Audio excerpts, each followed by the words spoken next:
From the moment we're conceived to the day we take our last breath, science and the way we use it touches every one of us. Science has given immense power to save and nurture life. But the pace of change is so great that we don't often take time to stop and appreciate how far we've come. That's why I want to share with you 10 of the most important scientific advances of our time and reveal some of the things that might just lie ahead. At the end of the program, I'll be asking you to vote for the advance you think has done the most to change your world. It's had a massive impact on our society. It's really changed your life, hasn't it? So you're the perfect bionic woman. Yeah. And the winner, well, it's up to you.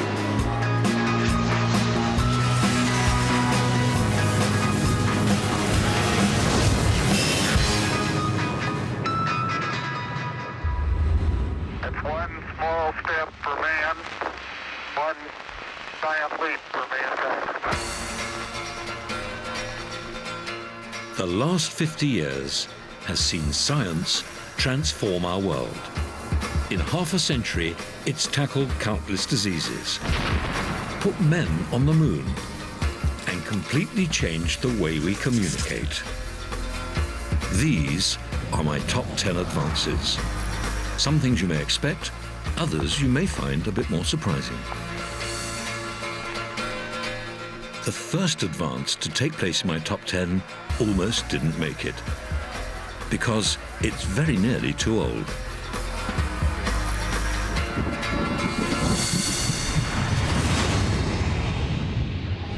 There are some women who prefer at least to pretend that they're not interested in it and who like to be approached by the man.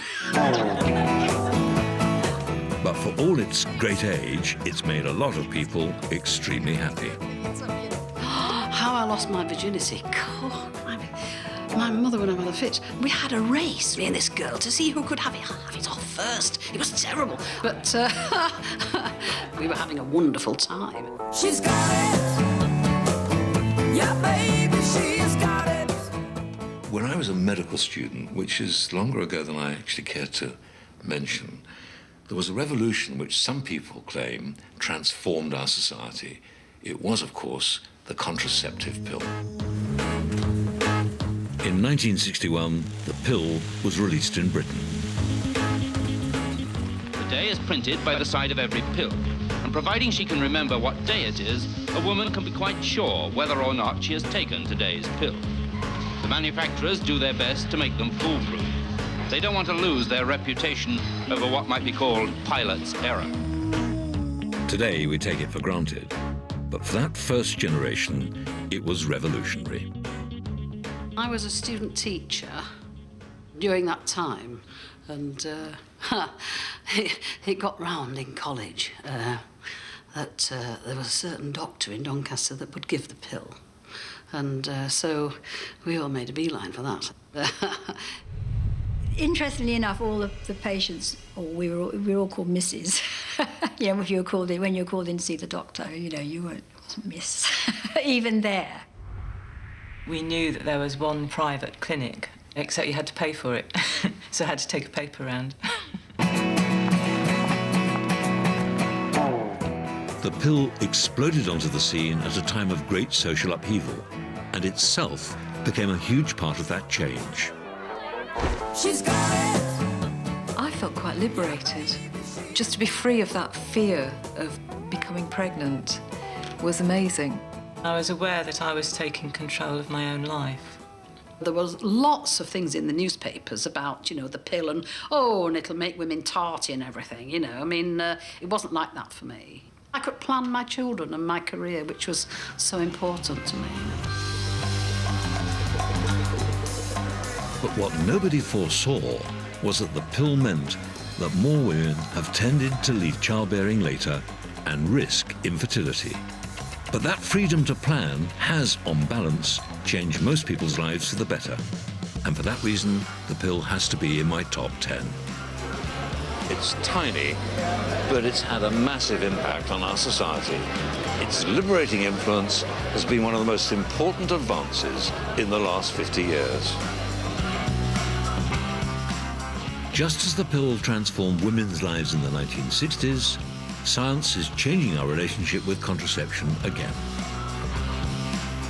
Bill and Rachel are just about to start a trial for a new contraceptive that doesn't need to be taken every day.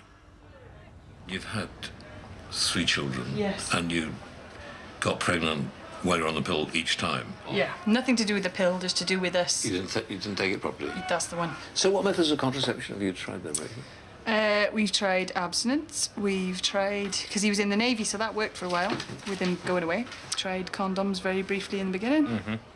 And why didn't you want to take the pill anymore? I'm crap at taking it. I'm really not good at taking it. And I'd be relieved to not have different kinds of chemicals and the stress of knowing I've forgotten. And you didn't mind your husband having the chemicals? No. Bash on. I think it'd be great for him to take some responsibility. The contraceptive they're about to try is actually for Bill, not Rachel. Now, I know what you might be thinking, and if I were a woman, I might not trust a man, even a reliable fireman like Bill, to take the pill either. But this pill is actually a course of injections which will leave Bill temporarily infertile. So what on earth made you take part in this trial? For me, it's just about being able to take over the role of contraception from Rachel and me being responsible for that, rather than it all being left to Rach. And did the side effects that they talk about on the male contraception worry you? There are a few side effects that they did warn us about, like weight gain, acne, irritability. Did they tell you might develop breasts? Yes. They did say that. Yes. Because you're a fireman, aren't you? I am, yeah. Did you discuss it with your mates at work? Strangely, no. Why? I mean, the ribbon I'll get, never mind. Because it's a really macho thing, isn't it? Mm-hmm. It is, I suppose. It's fertility at the end of it, and a guy like, yeah, you know, I'm really butch. And do you understand the science of how it actually works? I don't. Would you like to know? Yes, please. Right. Let me explain it to you. It's actually quite surprising, and in some ways it's not dissimilar from the female pill, the oral contraception that women take. And essentially, it really works in the brain. So if this is a body, the brain sends out a signal to make an egg or make a sperm. Mm-hmm. Okay. Now, the pill is a hormone essentially which inhibits the brain by telling it the egg's already being made when it's not being made. Mm-hmm. So the brain thinks that the woman's ovulating, so it stops sending the message. Okay. And that's exactly actually what happens with the male contraception too. So if you're given the male hormone, okay, that tells the brain, I'm making lots of sperm, so it just shuts down. Yeah. So it's quite an elegant idea. And that feedback is one of the most, I think, interesting examples in biology of how the body works. The idea is that the injections will deal with Bill's biological feedback for months at a time. And this is your idea. So the first entry on my list is the pill, revolutionary in the 60s and still reinventing itself almost 50 years later. It's just fantastic. My next advance has also had a dramatic impact on our lives. In fact, it's so significant that it's played a part in almost all of the other inventions on my list. When I was a schoolboy, I worked in a radio factory. I was paid £5 a week by Mr. Ben Zimmer, a princely sum, to solder little components onto a printed circuit board like this. Little did I realize that across the Atlantic, a man was going to revolutionize the whole process. An engineer called Jack Kilby found a way to shrink all these components into one extraordinary and tiny thing. It's this, the humble microchip. And since its invention 50 years ago, there's been more medical and scientific progress than in any other period in human history. The microchip has to be in our top 10. From the moment we wake up to the moment we go to bed, it affects every part of our lives. Without the microchip, there would be no laptop, no cash card, no mobile phone. In short, without the microchip, we'd still be living in the 1970s. Sorry, Connor, there's no reply. It amazes me that today, all those elements of the old electronic circuit board I soldered together as a schoolboy can only be seen down a microscope. And now, the technology is set to make it even smaller. I'm in the London Centre for Nanotechnology, where they make the smallest particles that are possible to be made. And the reason why I'm wearing the garb is because any skin cell in the atmosphere would contaminate what they do.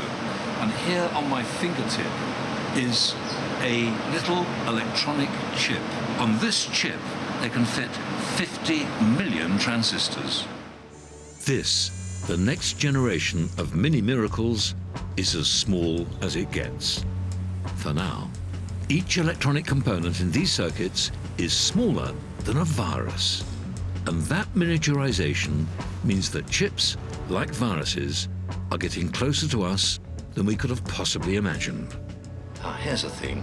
This microchip is made of a substance which is entirely edible, so when you swallow it, it gets dissolved by the acid in your stomach, and it sends a signal to a plaster on your arm, and the plaster on your arm, ow, has got this little device like a radio, and if you haven't taken your pill, I get a message on my phone saying, you haven't taken your pill today.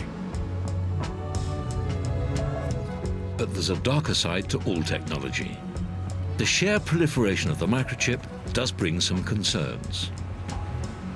It's worth considering that within 50 yards of where I'm standing, in Piccadilly Circus, there must be at least 50 surveillance cameras recording every movement we make, amassing a huge amount of data over which we have no control. How we deal with these issues is an increasing challenge. Storage of personal data is largely unregulated, and fraud, theft, and loss of privacy in the virtual world worries many people. But in spite of all this, the chip is on my list. And we shouldn't forget that without it, many of the other advances wouldn't have been possible, including this next one. At number 3 of my list is a device in whose story I, or rather my rabbit Wilhelmina, played here by an actor, had a starring role. Well, a role anyway. I met some physics friends in the bar having a beer one evening, and they said, look, we've just built this machine with lots of wire and string and sealing wax and an old television screen, and it's called a magnetic resonance image machine, and would you like to put your rabbit in it?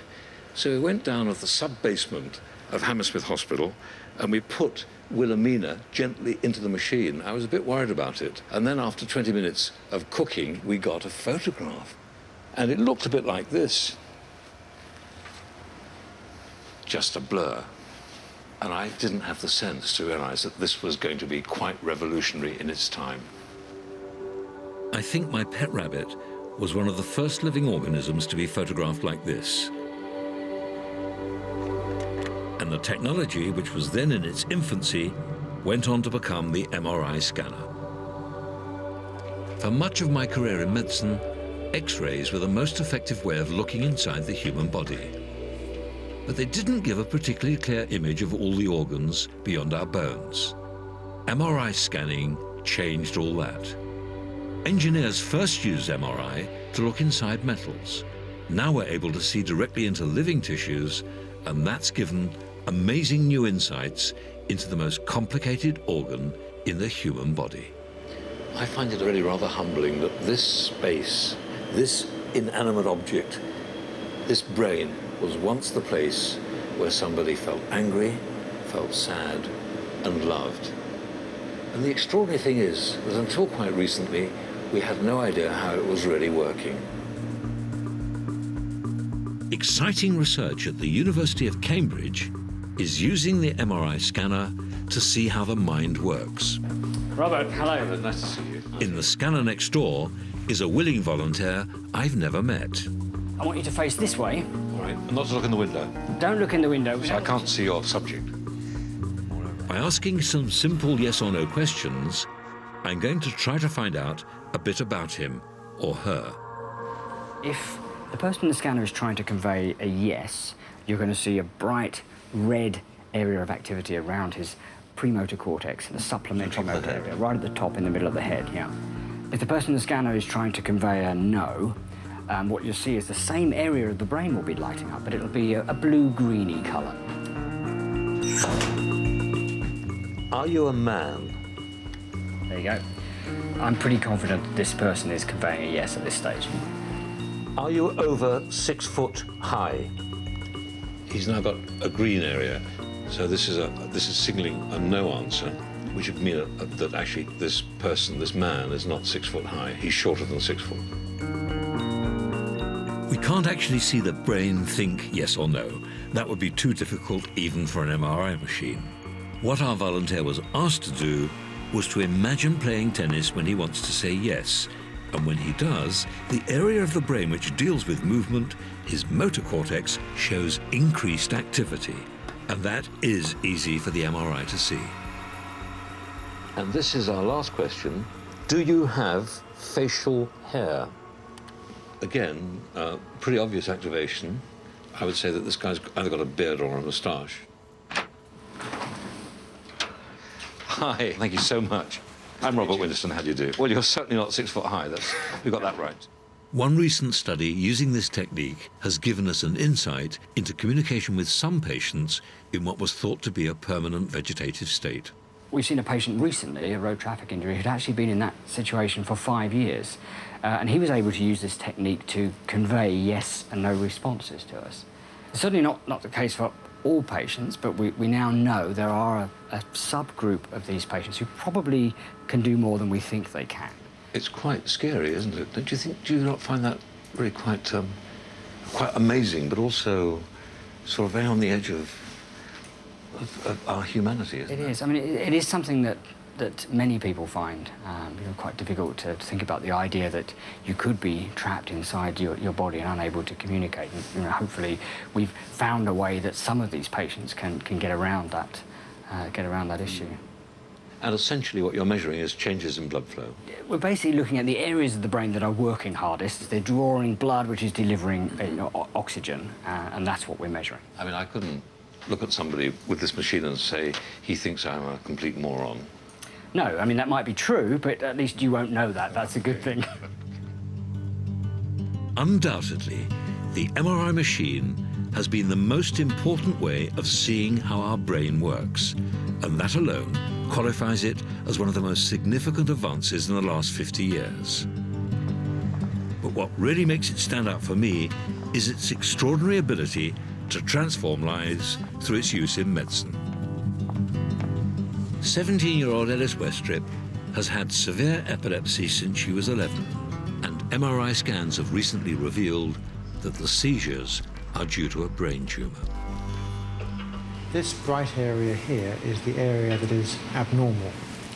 What we need to do now is to determine how close that area to be removed is to parts that carry out vital functions. Though it's been decided that the tumour can be removed, the bad news is that it's dangerously close to her optic nerve. The operation carries the risk of partial blindness. But for Ellis, it's a risk worth taking. I'm trying to forget the risks and just think positive, the good things about having the surgery. I feel I'm going to get better. I can change my life back to how it was before. The epilepsy got so bad, I decided to leave school early because I couldn't cope anymore. I just got upset a lot that I was different. it did change my life a lot. The tumour is buried 5 centimetres into Ellis's brain. In the past, patients undergoing this operation would have run a significant risk of suffering brain damage. But thanks to MRI, the risk to Ellis is greatly reduced. In a new use of MRI, the scans are mapped onto an image seen in the surgeon's microscope, and that will help him navigate past the healthy brain to remove the tumour, which is shown as a dotted line.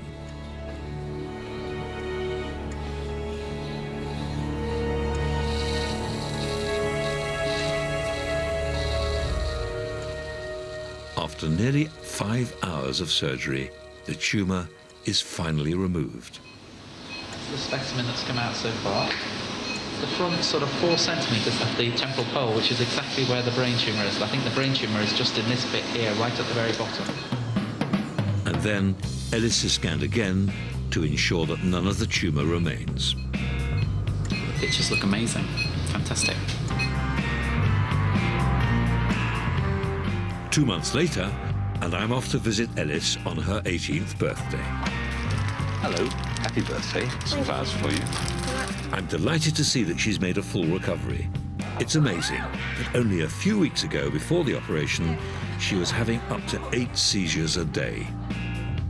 So you're having any seizures at all? None. None at all. Just really changed your life, hasn't it? Yeah. Yeah, it's fantastic. It's miraculous to see how the surgeon's skill and MRI technology has totally transformed Ellis's life. The past 50 years has seen innovation, invention, and discovery on an unprecedented scale.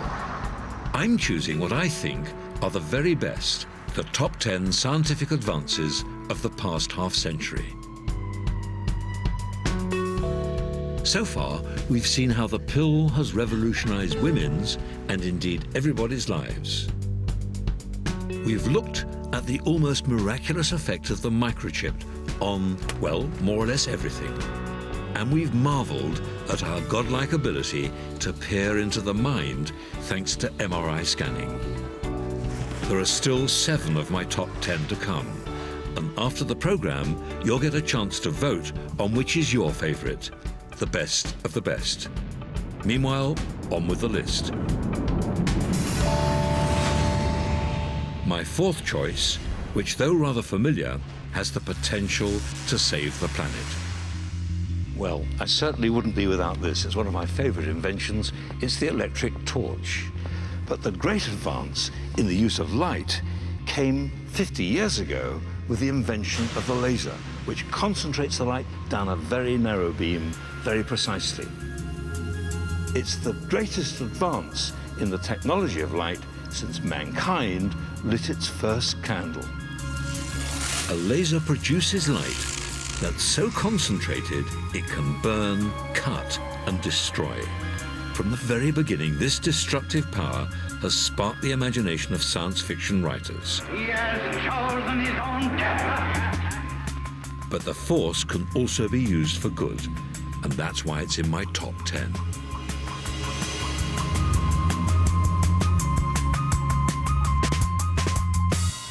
Here's a laser at a power of 1 watt. And if you don't want to use your energy to strike your match, you can just hold it in the beam of light. A 1 watt laser can light a match. Imagine then the power of a 500 trillion watt laser. That's exactly what they've built here at the National Ignition Facility in California, where engineers have just finished constructing the laser to end all lasers.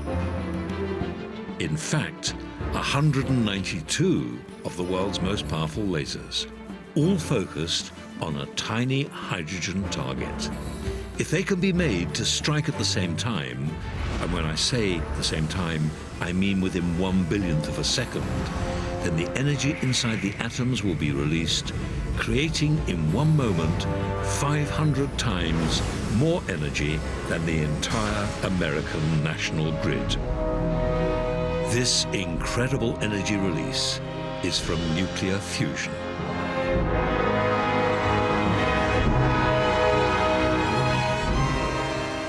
What is fusion power? Well, fusion power is what's going on inside the sun, right? You know, and that is when we crush hydrogen together, we get this fusion to happen, we turn mass into energy, and that energy comes out, and if we can collect it and turn it into electricity, that's what we want to power our civilization. That's fusion power. That's what we hope to make happen in this target chamber. What is so exciting about this energy? We have no issue of pollution, and we have no issue of global climate warming. That is the dream.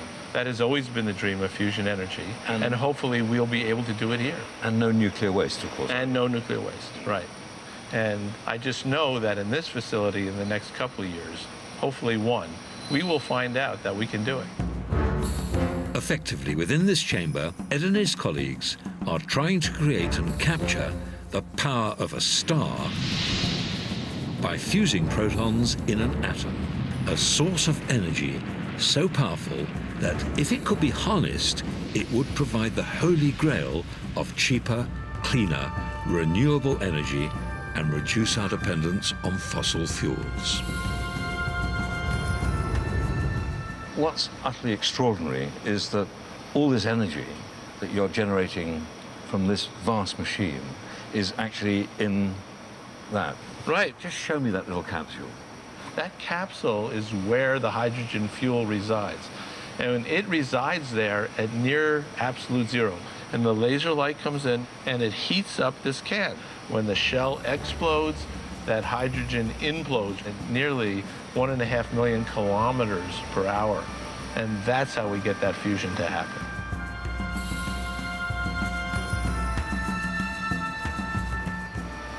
The idea of using the laser to solve one of the great problems of physics, the production of green energy which might save the planet using nuclear fusion, that seems to be a really important reason for developing lasers.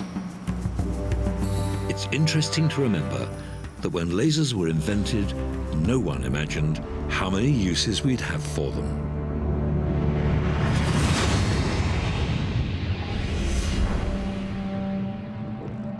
It's unfortunate but true that war is when we make some of our greatest advances. And my next owes much to conflict. I was in southern Afghanistan, on patrol at night, stepped on an IED. I remember seeing the flash, the feeling of going through the air landing, and I got blown about 15 feet away from the lads. I knew what happened straight away because I checked myself, checked if I still got all my fingers on my hands, and I got to my leg and I thought, oh, that ain't there, fair enough. And I checked my other leg and that was bleeding badly, all shattered bones and everything else. So I knew that probably wouldn't be there when I woke up. There you go.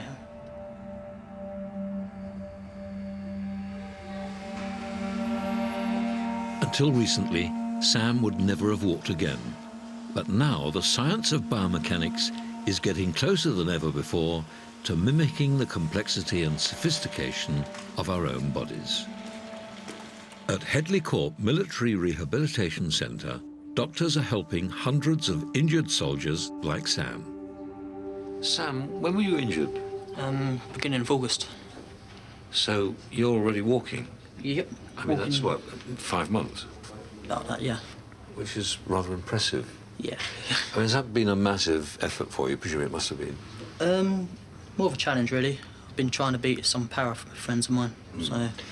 Do you compete amongst yourselves? Yeah, there's a lot of competition between us. Who can be up quickest? Because being soldiers, you tend to be competitive anyway. Absolutely, definitely. Yeah. The amazing thing about Sam's artificial legs is that they're controlled by a computer. Where is the computer in this thing? Right, it's just actually behind the knee joint here. In the shin, we've got some strain gauges, and they give 50 readings per second back to the computer, which then regulates the hydraulics. And that's really what makes this knee so stable in normal walking. In the early days, an injury like this would have resulted in what for Sam? He'd have probably been sat in a wheelchair for most of his life. Now he spends pretty much all his time up on his legs, walking about. So it's really life-changing. Absolutely, yeah. There isn't anything that you can't do now that you used to be able to do. Skiing, swimming, running, going on the bike. So you'd expect to get back on the ski slopes, would you? Absolutely. You got the right stuff, the right attitude, you can pretty much carry on with everything as good as before. Nothing's stopping you. And it isn't only wounded soldiers that are benefiting from this new technology. From head to toe, biomechanics is finding ways to repair and replace nature's finely tuned machine. The ambition for biomechanics is for prosthetics to be truly integrated, and for that, they would need to be controlled by the user's mind. But until recently, interfering with the workings of the brain just wasn't an option. Today, that's all starting to change.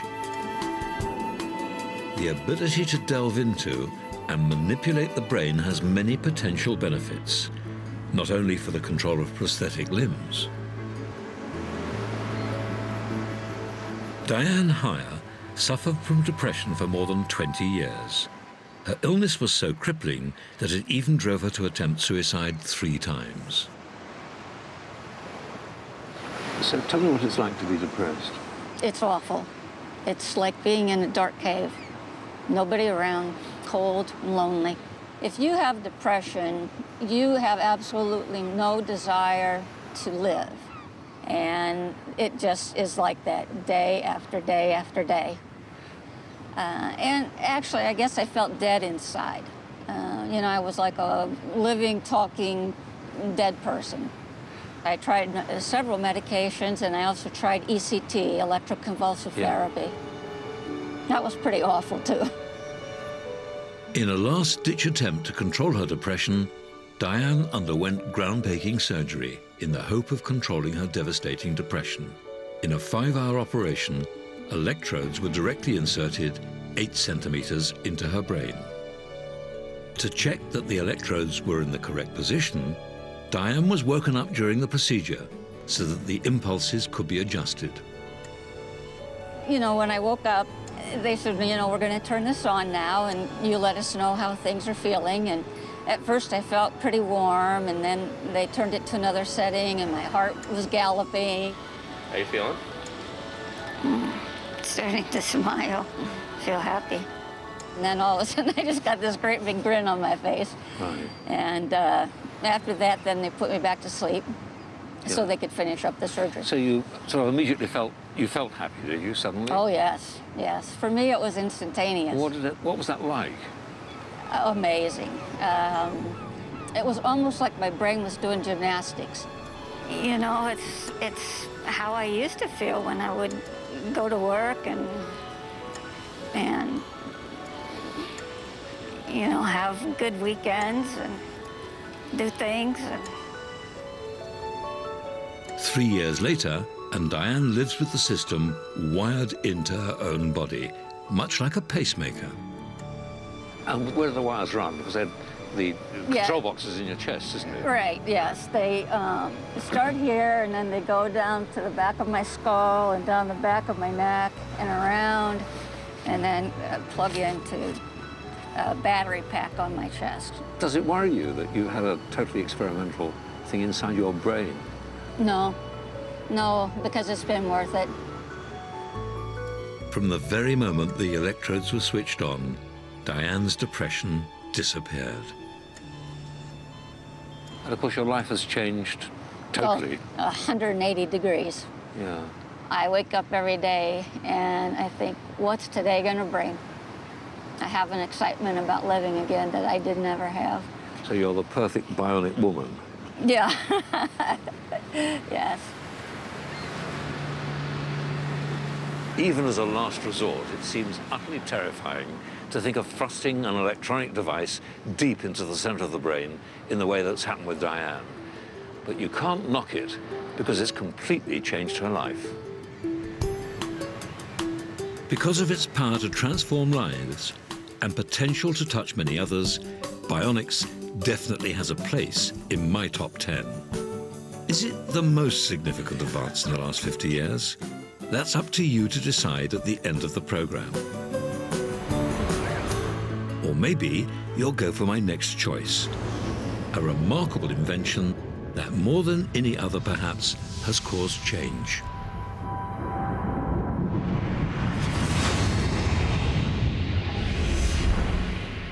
It's changed the way I work. It's changed the way I find out about New York. Keep track of what my kids are doing. Compare prices. Look up football scores. Talk to friends. Chat up girls. Raise money for charity. Watch the news.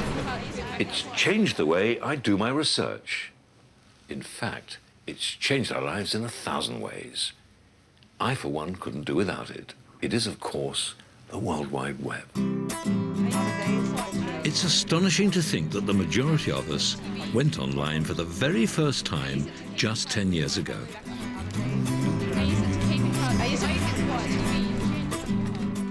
My first contact with the internet was one day when I went into the lab and saw my Chinese PhD student typing on the screen, and there she was typing, and then suddenly she took her hands off the keyboard and some other letters appeared just underneath.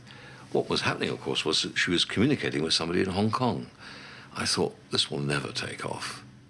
The World Wide Web required all the computers in the world to be able to talk to each other using one common language. But that was impossible until 1990, when a British scientist called Tim Berners-Lee figured out a way to link everybody up. Welcome to my world. He created a code allowing computers to share information. And suddenly, we could speak to each other. Welcome to my world. And a new age of communications began. Built with you in mind. Because the web was never patented, it is free and open to anyone to use. Today, 1.7 billion people use the web globally. Hi everyone, today we're going to be doing a Hollywood lip look. When you're poaching eggs without an egg poacher, it can get a little bit messy. So if you can dance like this? Not since the invention of the printing press have we seen such a leap forward in the amount of information freely available to everyone. And never before has there been such a platform for ordinary people to make their voices heard. This is just my opinion. You disagree? Feel free. It's how we communicate with friends.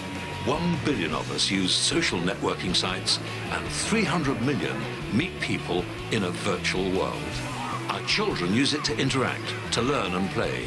It's transformed news and information. In business, we've all become traders, buying and selling at the click of a button.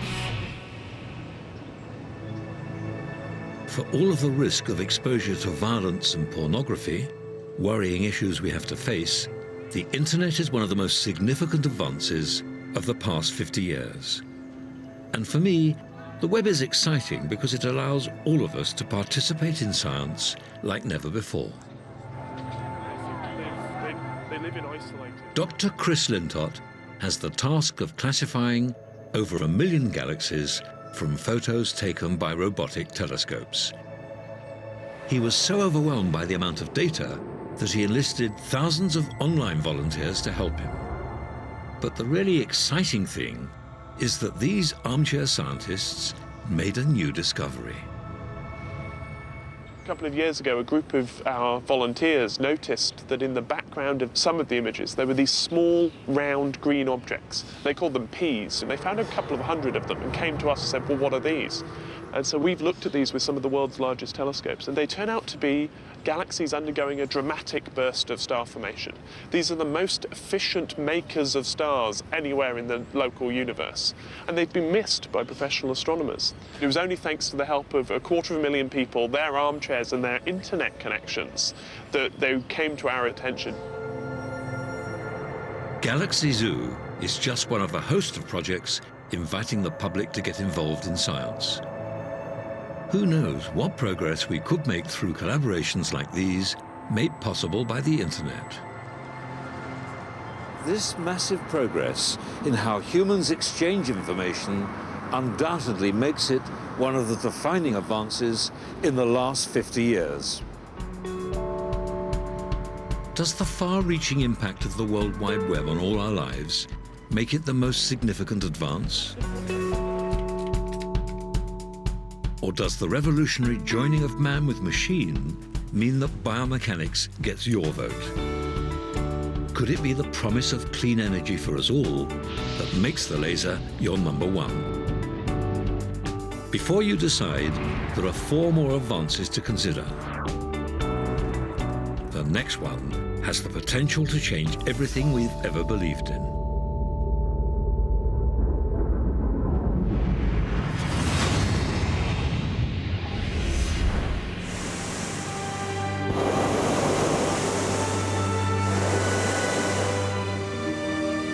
What distinguishes us from all other creatures? It's human inquisitiveness. Why are we here? Where we're going? What's our place in the universe? Looking down on the world from above, you realize just how insignificant we are. Since the dawn of time, people have marveled at all the vastness around us and wondered, how did it all begin?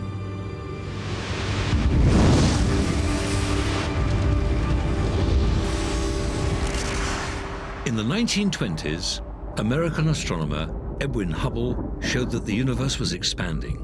And from this simple observation, it was calculated that if you run the clock back, everything must have exploded into existence nearly 14 billion years ago in a Big Bang.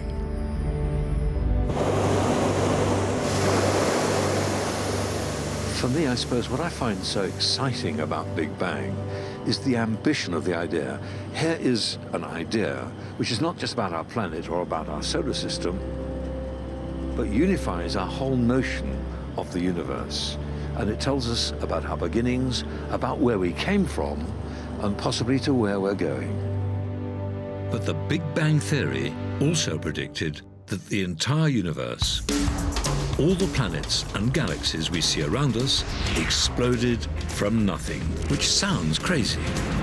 When it was first proposed almost 100 years ago, the idea was controversial. But in the last 50 years, science has started to gather hard evidence that the Big Bang may not be such a crazy idea after all. In 1965, 2 radio astronomers working on this satellite antenna in New Jersey started to pick up a strange signal. This radiation was coming from somewhere in really deep cosmic space beyond any radio sources that any of us knew about or even dreamed existed. The daring explanation for the radiation was that it might be the last remnant of the Big Bang echoing through space and time. Perhaps. In 2001, the WMAP spacecraft analyzed this radiation and even produced a map of the early universe that seemed more or less to prove the Big Bang Theory. But unfortunately, as yet, it doesn't explain why the Big Bang banged in the first place. High in the Californian hills, at the Lick Observatory, astronomers are trying to calculate how fast the universe is expanding in the hope that they'll be able to shed some light on the problem. And in doing so, they've made a surprising discovery. Everyone anticipated that gravity would slow down the expansion of the universe. So we were trying to measure how much the universe has been slowing down in order to predict whether it'll expand forever, though more and more slowly, or recollapse.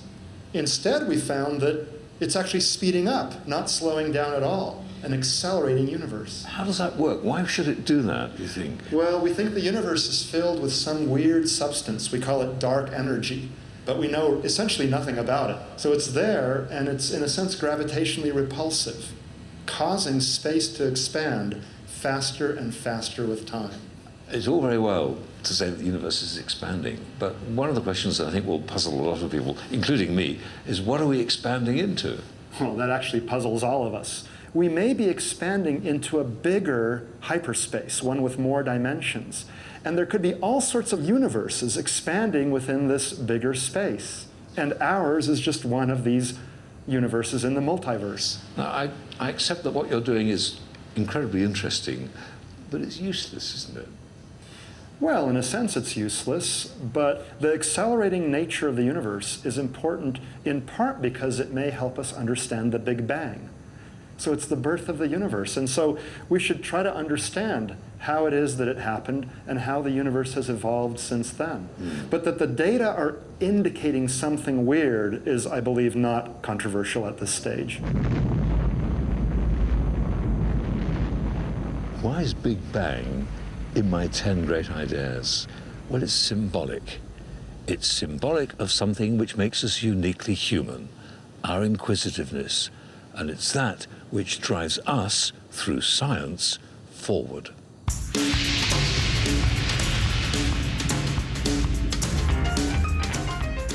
We've had the audacity to tackle outer space, but we've had the nerve to take on inner space too. My final 3 advances are all about understanding us. Starting with a remarkable book published in the year 2000.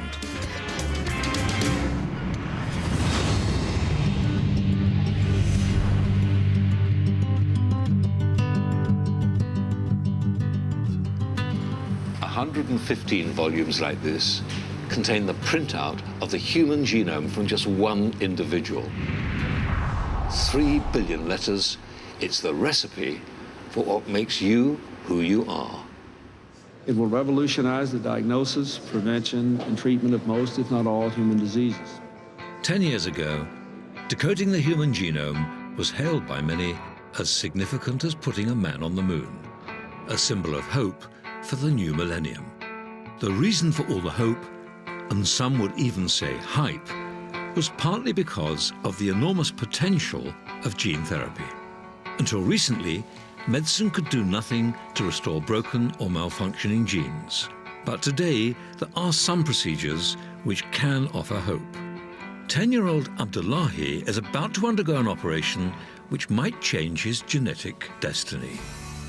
Abdullahi has poor vision, particularly poor night vision, because he lacks one of the genes essential for converting light energy into a nerve impulse. So the idea of this operation is to provide his retina with the correct functioning copy of that gene. And in order to do that, we package the genes themselves into a harmless virus. But to get the virus to the right place, we need to inject the virus underneath the retina.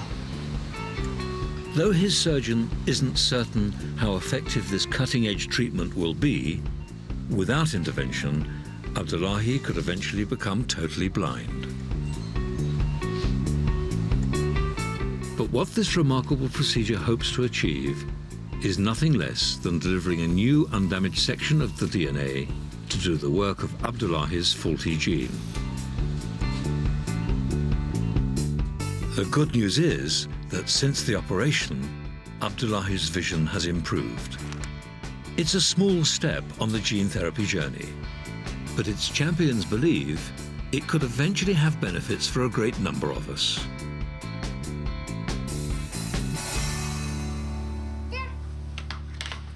Goody. It's got hundreds and thousands on it, hasn't it? Yeah. Like about 10% of children in the UK, Millie and Ruby suffer from asthma.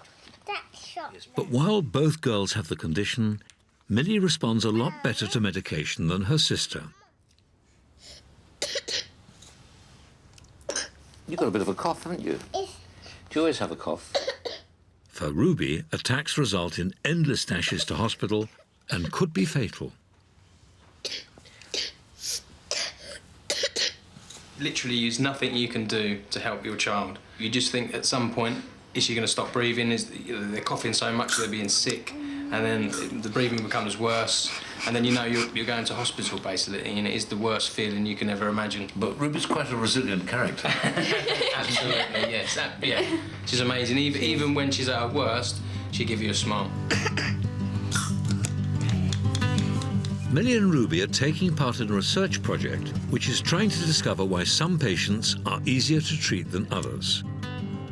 Over 100,000 children in the United Kingdom with asthma carry a particular gene change which seems to make them much less responsive towards the commonest asthma reliever inhaler, the blue inhaler that we use. Swabs are taken so that the girl's DNA, their genes, can be examined. Give more. All right. The hope is that medicines can be matched to genes, and that the current trial and error approach of treating people like Ruby will be a thing of the past. The dream is that eventually we'll all be treated with medicines that are a perfect match for our own unique DNA. The technology that's developed since the Human Genome Project means that decoding an individual's genome is becoming easier and affordable. Genetic knowledge is a new frontier, and our understanding of how genes work is one of the most significant medical advances since the time of ancient Greece. The methods it employs have applications that will revolutionize the treatment of disease.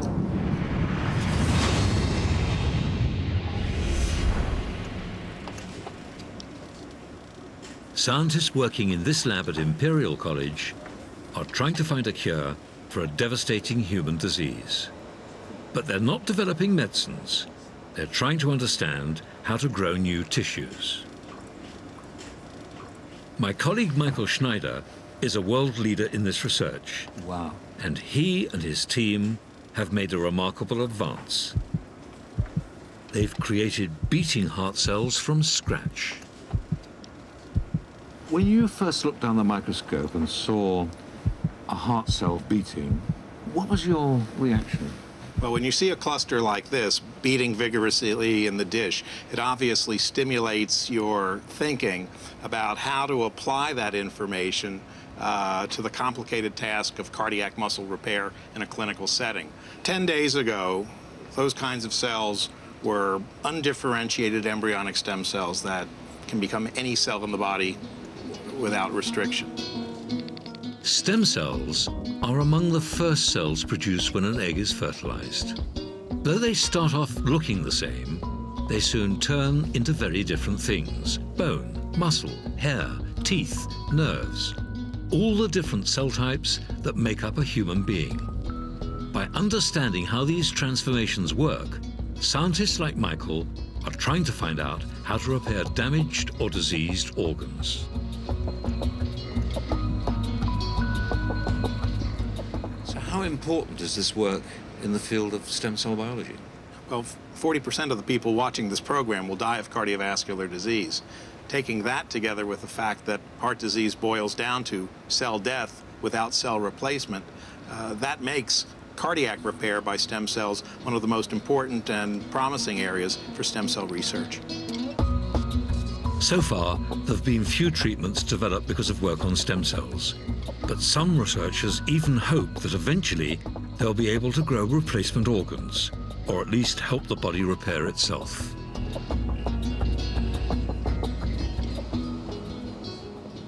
A tiny minority are opposed to human embryo research because it damages human embryos. They have a point, but to my mind, it's actually an ethical imperative to try to save lives, and this is one way of doing it. My final scientific advance is very close to my heart. It's something to which I've devoted most of my career. Every single one of these children's lives began in a test tube or a dish. They are IVF children. They come from eggs fertilized not in the womb, but in the laboratory. God, that was really frightening. None of them would be here if it wasn't for scientific research into the earliest stages of life. Well, it's sort of pink, yes. It's not really red. Would you allow pink then? No? You're very particular. And although I was involved in that research, I have to confess that at the time, I didn't appreciate its significance. I didn't think it was really going to be very important. I didn't think that IVF was a technology that would really make any difference to infertility treatment. Look how wrong I was. All these babies. There are about 1 million IVF babies around the world. In the 1980s, my colleagues and I developed an experimental IVF technique to screen for genetic diseases in the developing embryo. Christine Mundy's first son, Justin, was severely handicapped, and it was discovered that she carries a genetic condition which means it's very likely that any of her male children would inherit the same problems. We've been trying for 9 years for this breakthrough to come so we could have another chance. In 1990, we screened her fertilized embryos to ensure that she had a girl. Rebecca is now 19. Your mum was wonderfully brave. I don't know if you realise that, because what we were doing was a very, very experimental procedure, and we had no idea whether it was going to work or not. As you remember, we couldn't guarantee that you might not have a child that was affected. No. To us, it wasn't really brave, you know. The baby could have been damaged in some way, but I never, ever worried about that side of it at all. I had my whole confidence that you would actually get it right. Yeah, funny, isn't it? I don't think I had that confidence. No, well... Does having been born as a result of in vitro fertilisation make you feel any different? Quite humbled. For our family, it's been quite crucial for this breakthrough, you know. Of course, of course. So I wouldn't have Rebecca today if it wasn't for that. She doesn't always say that. For me, it's genuinely a very, very moving occasion, actually, to me. It's very special for me. 20 years ago, there was considerable opposition from people hoping to stop such work. Was that you? But in the UK, legislation was hugely positive. And it has enabled us to give hope, not just to many people like Christine, but also to hundreds of thousands of families who otherwise couldn't have had children.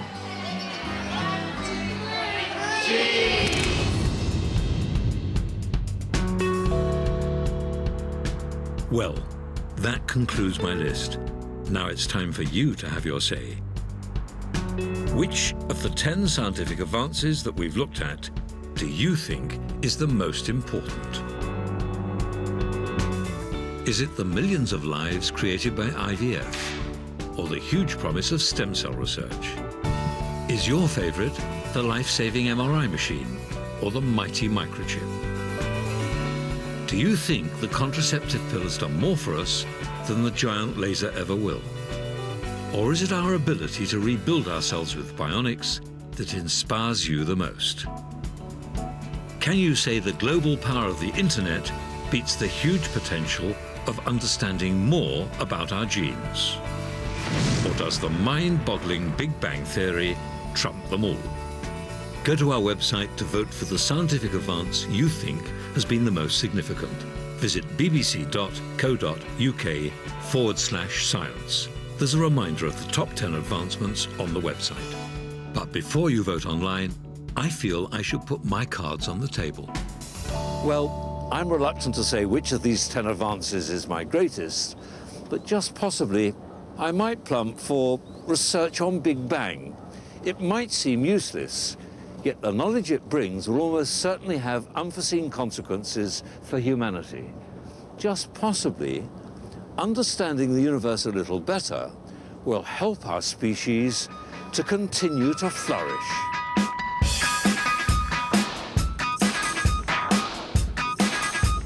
To discover more about the BBC Science World of Wonder, go online now to bbc.co.uk/science.